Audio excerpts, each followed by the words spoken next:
அஸ்ஸலாமு அலைக்கும் வரஹ்மத்துல்லாஹி வபரகாத்துஹு. சீர்திருத்தப்பட்ட ஆடை கலாச்சாரம். ஜுர்ஹுத் ரலியல்லாஹு அன்ஹு அவர்கள் கூறினார்கள், எங்களுடன் அல்லாஹுடைய தூதர் ஸல்லல்லாஹு அலைஹி வஸல்லம் அவர்கள் அமர்ந்திருந்தார்கள். அப்போது எனது தொடைப்பகுதி திறந்திருந்தது. அல்லாஹுடைய தூதர் ஸல்லல்லாஹு அலைஹி வஸல்லம் அவர்கள், உமது தொடையை மூடுவீராக, தொடைப்பகுதி கட்டாயம் மறைக்கப்பட வேண்டிய பகுதி என்பது உமக்கு தெரியாதா என்று எனக்கு அறிவுறுத்தினார்கள். இந்த செய்தி அஹ்மத் என்ற நூலிலே 1592 என்ற எண்ணிலே பதிவு செய்யப்பட்டிருக்கிறது. மனிதர்கள் அணியக்கூடிய ஆடைகளில்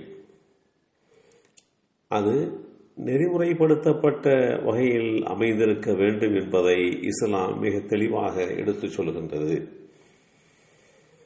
இந்த அடிப்படையிலே பார்க்கின்ற போது, ஒரு ஆண்மகனுடைய தொடை தெரிகின்ற போது அல்லாஹ்வுடைய தூதர் ஸல்லல்லாஹு அலைஹி வஸல்லம் அவர்கள் அதை மறைக்க வேண்டும் என்று கூறியிருக்கிறார்கள். இப்படி கூறியதிலே இருந்து ஆணாக இருந்தாலும் சரி, பெண்ணாக இருந்தாலும் சரி, தொடைப்பகுதி என்பது மறைவிட பகுதி, அது ஆடையால் மறைக்கப்பட்டிருக்க வேண்டும். அதுதான் சரியான ஒழுக்க நெறிமுறை என்று இஸ்லாம் மிக தெளிவாக எடுத்துச் சொல்லியிருக்கிறது. முஹம்மது பின் ஜாஷ் ரலியல்லாஹு அன்ஹு அவர்கள் கூறினார்கள், அல்லாஹ்வுடைய தூதர் ஸல்லல்லாஹு அலைஹி வஸல்லம் அவர்கள் எங்களோடு அமர்ந்திருந்த போது தொடைப்பகுதி அவுரத், மறைக்கப்பட வேண்டிய பகுதி என்று அறிவுறுத்திய செய்திகள் பல்வேறு நபிமொழி தொகுப்புகளின் வாயிலாக தெளிவுபடுத்தப்பட்டிருக்கிறது. இன்றைக்கு இருக்கக்கூடிய நம்முடைய இஸ்லாமிய சமுதாய மக்களுக்கு மத்தியில், குறிப்பாக இளைஞர்களுக்கு மத்தியில், ஆடை கலாச்சாரம் என்பது மிகவும் கவலை அளிப்பதாக இருக்கிறது. நல்ல ஆடைகளை கிழித்து அணிந்து கொள்வது, எந்த இடம் மறைக்கப்பட வேண்டுமோ அந்த பகுதியை கிழித்து கொண்டு வெளிப்படுத்துவது, ஒருபுறம் அரைக்கால் டவுசர் அணிந்து கொண்டு முழங்கால் தெரிய வலம் வருகின்றவர்களும் இருக்கிறார்கள்.